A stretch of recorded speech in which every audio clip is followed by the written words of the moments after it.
Un enseignant humilie un élève, mais des années plus tard, cet élève devient un leader accompli.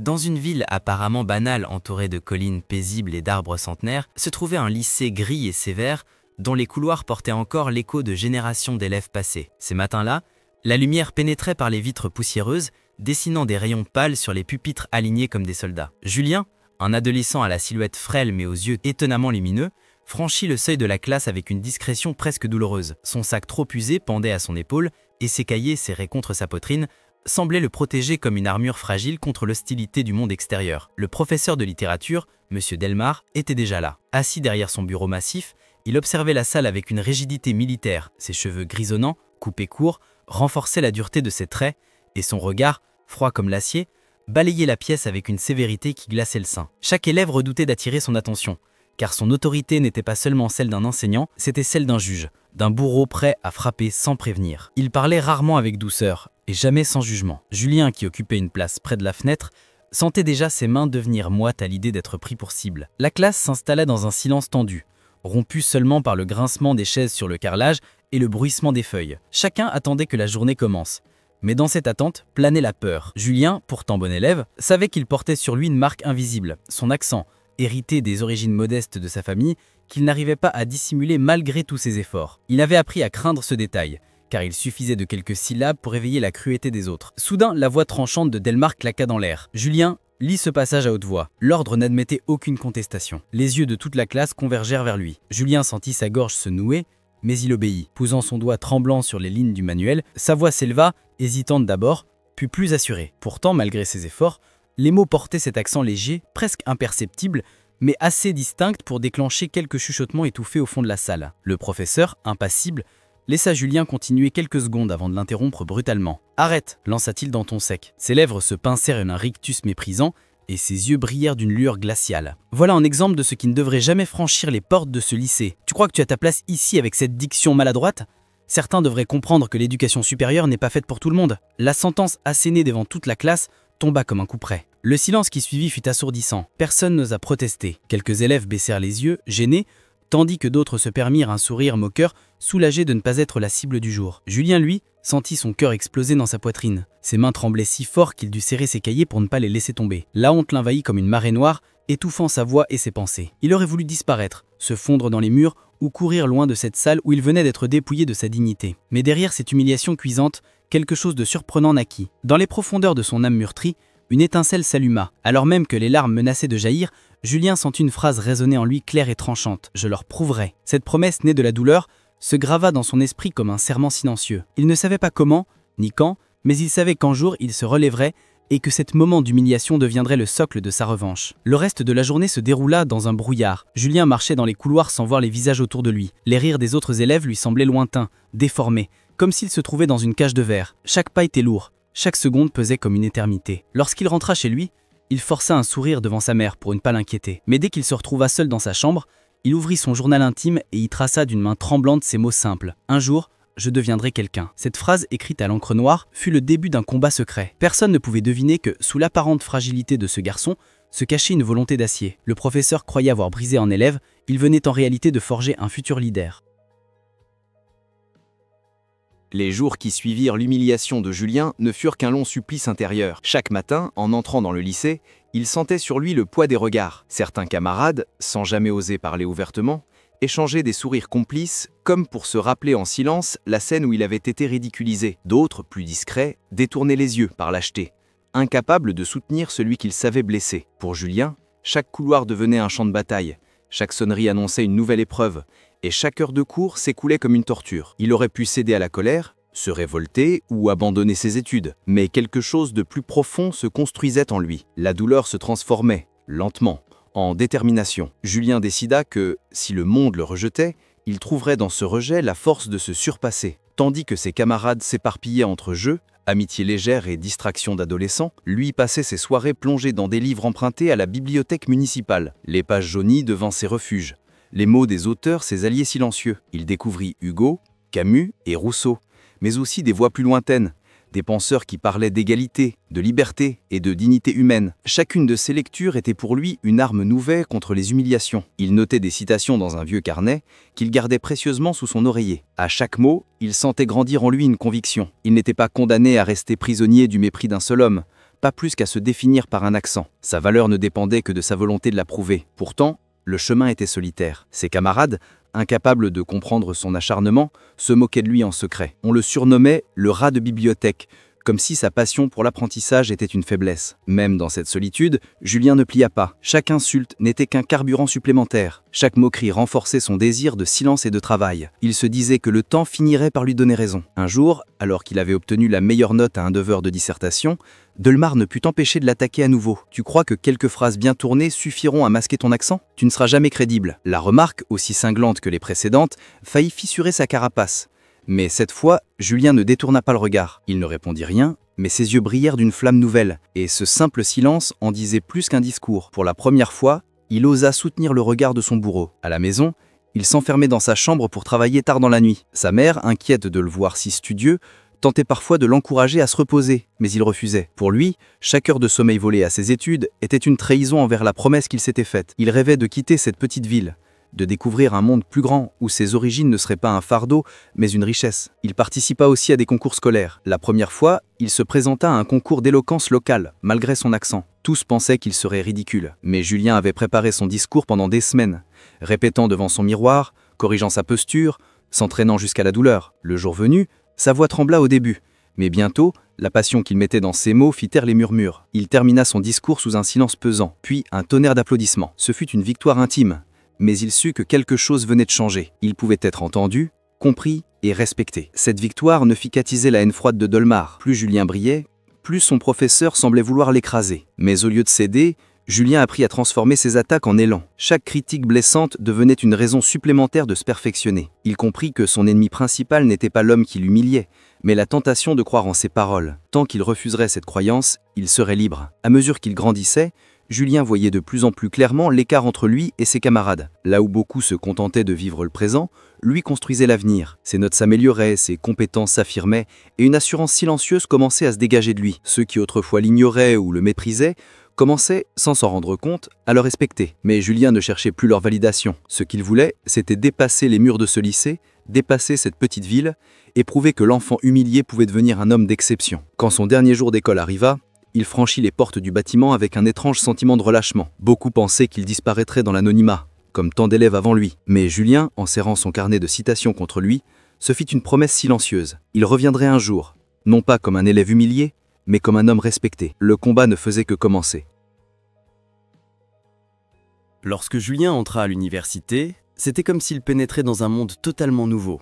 Un monde où son passé semblait à la fois lointain et brûlant. Les bâtiments modernes, les amphithéâtres immenses et l'agitation permanente de centaines d'étudiants formaient un univers qu'il avait longtemps rêvé d'atteindre. Pour la première fois, il avait la sensation de respirer un air différent, un air de liberté. Pourtant, il n'avait pas oublié les humiliations subies. Au contraire, elles l'accompagnaient comme une ombre fidèle, le poussant à avancer, toujours plus loin, toujours plus haut. Les premiers mois furent difficiles. Julien, habitué au silence de sa chambre et à la solitude des bibliothèques, dut apprendre à prendre la parole devant des groupes nombreux. Sa voix, encore marquée par cet accent qu'on lui reprochait jadis, tremblait parfois. Mais très vite, il comprit que l'université était différente. Ce qui comptait n'était pas d'où il venait, mais la force de ses idées. Alors il se lança avec une détermination presque obsessionnelle. Il travaillait sans relâche, lisait chaque ouvrage conseillé par ses professeurs et cherchait toujours à aller au-delà du programme. Un jour, lors d'un séminaire, il osa poser une question qui surprit l'enseignant par sa pertinence. La salle, silencieuse, attendait la réponse. Et Julien, pour la première fois,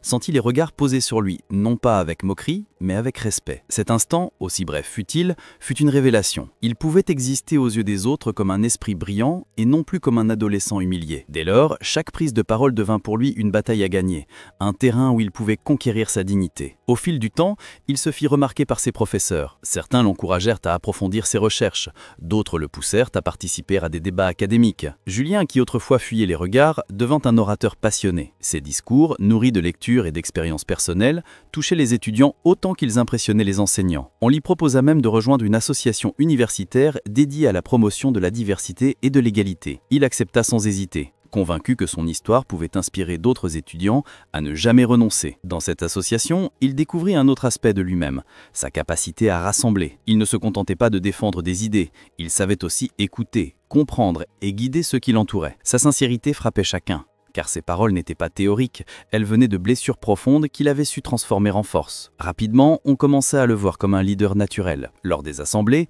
il ne parlait pas seulement pour convaincre, mais pour rallier, pour insuffler de l'espoir. Mais son ascension ne fut pas exempte de doutes. Certains soirs, seul dans sa chambre universitaire, Julien repensait aux paroles de Delmar. La voix de son ancien professeur résonnait encore dans sa tête, lui rappelant qu'il n'était pas digne de s'exprimer, qu'il n'avait pas sa place parmi les érudits. Ses souvenirs revenaient comme des fantômes, menaçant de fissurer sa confiance. Pourtant, au lieu de se laisser envahir, il puisait dans cette douleur une énergie nouvelle. Chaque souvenir humiliant devenait un défi supplémentaire. Prouver que Delmar avait tort. Ses efforts commencèrent à attirer l'attention au-delà du campus.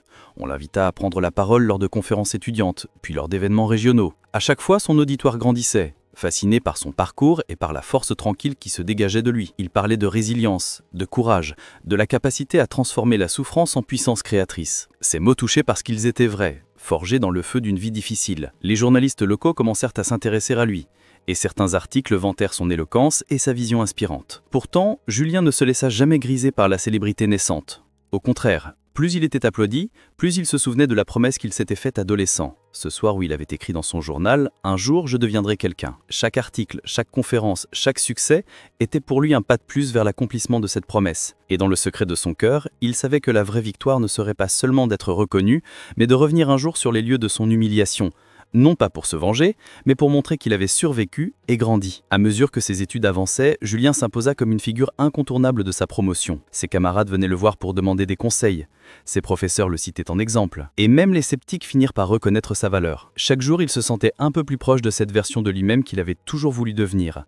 Un homme libre, respecté, porteur d'un message plus grand que sa propre histoire. Le jeune garçon humilié dans une salle de classe sombre était en train de disparaître, remplacé par un homme prêt à prendre la parole devant le monde. À la fin de son parcours universitaire, Julien n'était plus seulement un étudiant prometteur. Il était devenu un leader en devenir, une voix qu'on écoutait, un exemple qu'on citait. Et pourtant, malgré tout le chemin parcouru, une pensée persistait au fond de lui. L'histoire n'était pas terminée. L'ombre de Delmar planait encore, comme un rappel du passé qu'il lui faudrait affronter tôt ou tard. Mais cette fois, il savait qu'il serait prêt. L'enfant humilié s'était métamorphosé en un homme capable d'écrire sa propre légende.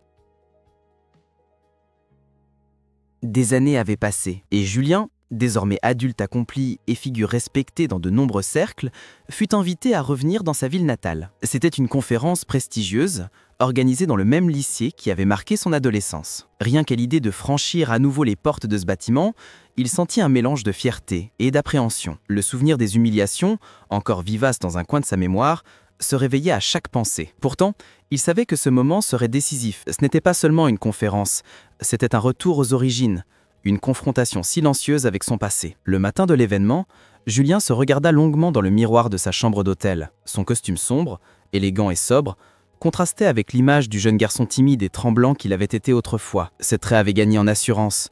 Ses yeux reflétaient désormais la confiance d'un homme qui avait lutté et triomphé. Pourtant, au fond de ce regard, subsistait une trace d'émotion. L'enfant blessé n'était jamais tout à fait parti. C'était pour lui, pour cet adolescent humilié, que Julien allait franchir à nouveau le seuil du lycée. Lorsqu'il arriva sur place, les couloirs lui semblèrent figés dans le temps. Les mêmes murs pâles, les mêmes portes grinçantes, le même parfum de craie et de livres usés. Il marcha lentement, chaque pas réveillant un souvenir. Ici, il avait essuyé des rires moqueurs. Là, il avait griffonné dans son carnet ses premières promesses de revanche. Mais aujourd'hui, les élèves qui passaient dans ces couloirs le regardaient avec curiosité et respect. Ils ne voyaient pas un adolescent fragile, mais un homme charismatique, dont le nom résonnait déjà au-delà de leur ville. Avant sa conférence, Julien fut conduit à la salle des professeurs. Là, assis dans un coin, se trouvait M. Delmar. Le temps avait laissé son empreinte sur lui. Son visage était marqué de rides profondes. Ses épaules affaissées semblaient porter le poids de décennies. Ses yeux, jadis durs et dominateurs, n'avaient plus la même lueur glaciale. Quand il leva la tête et aperçut Julien, un éclat de surprise traversa son regard, rapidement remplacé par une gêne palpable. Julien resta un instant silencieux,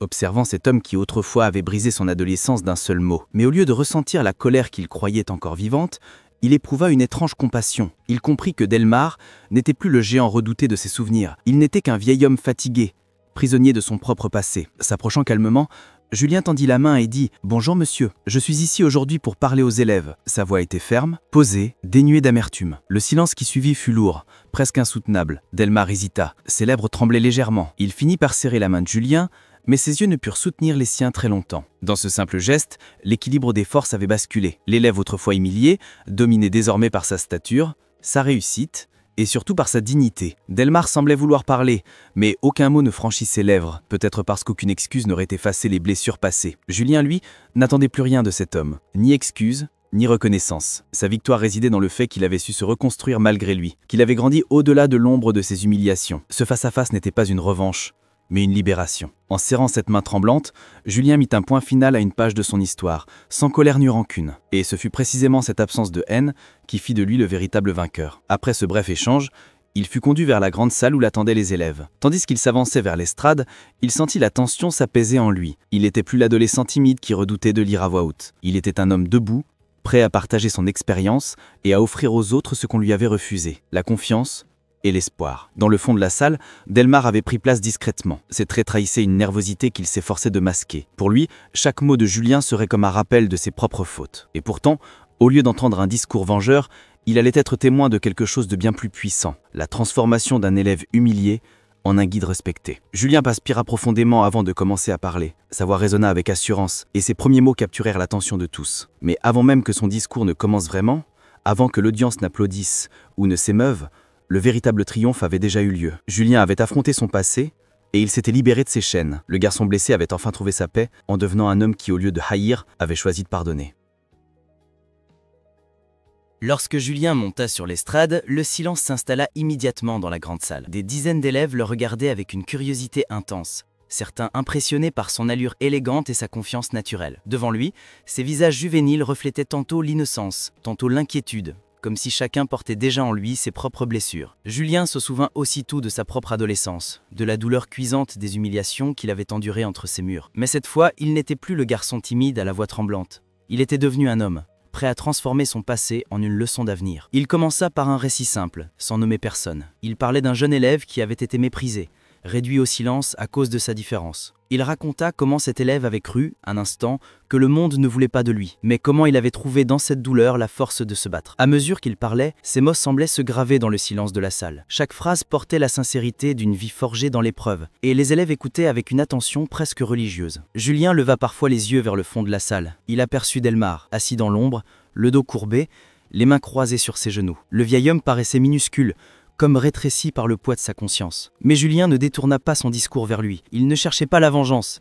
Il cherchait à montrer aux jeunes que l'humiliation pouvait être vaincue par la persévérance. Il parlait pour eux, pas pour celui qui l'avait autrefois brisé. Il expliqua que la vie met souvent des obstacles sur le chemin de ceux qui osent rêver. Parfois, ces obstacles prennent la forme de paroles cruelles, d'injustice ou de regards de mépris. Mais, ajouta-t-il, ce sont précisément ces épreuves qui forgent le caractère et la volonté. Il encouragea chacun à croire en sa valeur, même quand personne d'autre ne semblait y croire. « Ne laissez jamais les voix du doute définir qui vous êtes », déclara-t-il d'une voix ferme. « Transformez-les en carburant pour avancer plus loin que vous ne l'auriez imaginé. » Peu à peu, il vit certains élèves baisser la tête, touchés par ces paroles. D'autres le fixaient avec des yeux brillants, comme s'ils découvraient pour la première fois qu'ils n'étaient pas seuls dans leur lutte. Julien sentait que son histoire, bien au-delà de son expérience personnelle, devenait un miroir pour chacun. Les humiliés, les timides, les différents, tous pouvaient reconnaître en lui une lueur d'espoir. La salle vibrait de cette émotion silencieuse, et il sut alors qu'il accomplissait bien plus qu'un simple discours. Il semait des graines d'avenir. Lorsqu'il acheva son récit, un silence épais régnait encore. Puis, comme une vague qui se lève après un long retrait, les applaudissements éclatèrent, d'abord timides, puis de plus en plus forts, jusqu'à devenir une ovation. Les élèves, debout, battaient les mains avec une énergie sincère. Certains professeurs eux-mêmes, émus, se joignirent au tonnerre d'applaudissements. Julien, debout derrière son pupitre, sourit. Ce moment, il l'avait attendu toute sa vie. La reconnaissance, non pas de son passé, mais de son parcours, de sa victoire intérieure. Dans le fond, Delmar applaudit lui aussi, mais ses mains tremblaient. Ce n'était pas un geste de fierté, mais de reddition. Il savait que chaque mot de Julien avait résonné comme une condamnation silencieuse de son propre comportement. Lui qui autrefois avait écrasé un enfant, venait d'assister à la renaissance de cet enfant en homme triomphant. Son visage, marqué par l'âge, trahissait un mélange de honte et de regret. Mais Julien ne lui accorda pas un regard de défi. Il n'en avait plus besoin. Le simple fait de se tenir là, acclamé par tous, était la plus grande revanche qu'il pouvait espérer. Après la conférence, Plusieurs élèves vinrent le voir, certains pour lui poser des questions, d'autres simplement pour les remercier. Il les écoutait avec patience et bienveillance, offrant à chacun un mot d'encouragement. Il voyait dans leurs yeux ce qu'il aurait voulu voir adolescent, une lueur d'espoir, la certitude qu'il était possible de surmonter les épreuves. Dans ces échanges, il comprit que sa réussite n'était pas seulement personnelle, elle devenait une flamboie, il transmettait aux générations suivantes. En quittant le lycée, Julien jeta un dernier regard sur le bâtiment. Les murs, les fenêtres, la cour résonnaient encore des souvenirs douloureux de son passé. Mais à cet instant, il n'y voyait plus une prison. Il voyait un lieu où avait commencé son combat, un lieu qui avait forgé son identité. Il se dit que sans cette humiliation, peut-être n'aurait-il jamais eu la force de se dépasser. Paradoxalement, c'était dans la douleur qu'il avait trouvé sa destinée. Alors qu'il montait dans la voiture qui l'attendait, Julien sourit. Il avait accompli sa promesse. L'enfant humilié était devenu un homme respecté, un leader admiré. Mais plus encore, il avait appris que la vraie revanche n'était pas de rabaisser ceux qui vous ont blessé, mais de s'élever tellement haut qu'ils ne peuvent plus vous atteindre. Et tandis que la voiture s'éloignait, il leva un dernier regard vers le ciel de sa ville natale, comme pour remercier silencieusement la vie de lui avoir donné cette force. Puis, dans son esprit, une voix résonna. « Si mon histoire peut vous inspirer, alors suivez-moi, car ce n'est que le début. »